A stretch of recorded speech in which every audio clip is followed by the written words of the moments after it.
There are many ways to rank airlines: on-time performance, the results of customer satisfaction surveys, compensation claims, etc.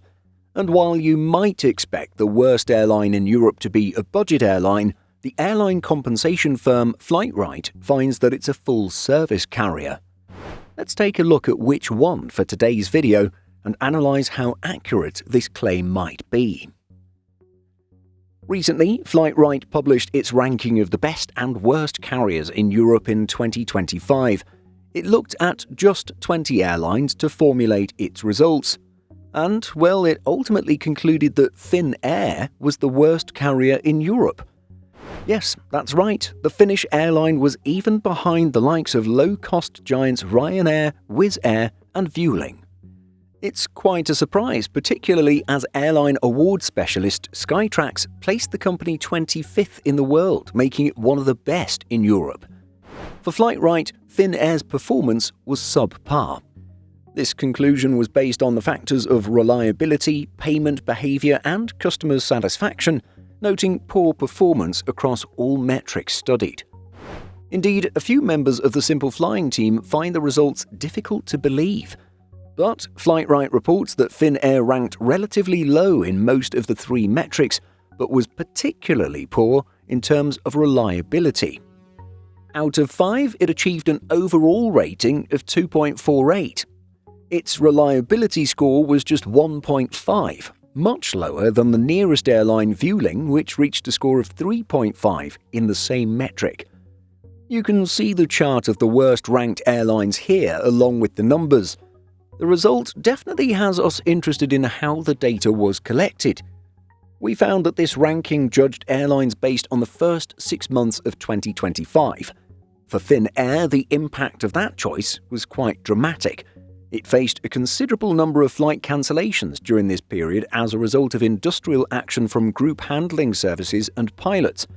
Its dispute with the pilots' union even resulted in a downsizing of its wet lease agreement with Qantas and the resultant furlough of 36 pilots.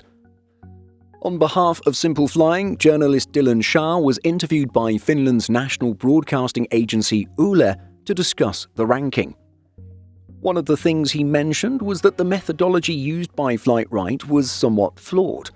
While the reliability score is reasonable, the remaining 2 are questionable. The payment behaviour metric, for instance, looks at the speed at which airlines paid Flightright compensation.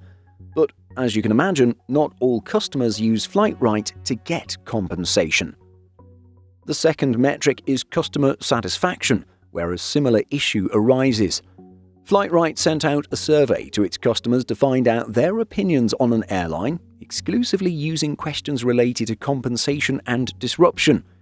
We don't know how many passengers were actually consulted. Additionally, the ranking clearly ignores the airline's service quality, hard product, aircraft and network, among other things. Beyond the metrics studied, the sample size itself raises questions. Flightright says it was analysing the 20 largest airlines in Europe. But if that is the case, it's not clear why Finnair was included. It is not in the top 20 European airlines by fleet size, passenger numbers or average daily flights. In addition, it's not clear why airlines like ITA Airways were not included, even though they are larger than Finnair. Those of us who are surprised by the ranking will have our own positive experiences to counter Flightright's claims. For us, and for many others, the carrier's onboard product is generally considered to be good.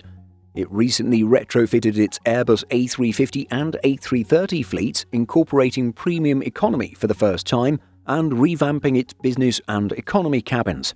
Its fleet is also reasonably modern.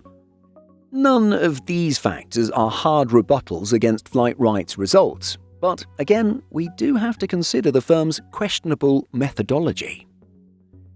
What do you think of the results, particularly if you've travelled with Finnair in the past year? Let us know by leaving a comment. In addition to our daily YouTube videos, Simple Flying publishes over 150 articles every week. If you're looking for the latest aviation news and insights, visit simpleflying.com.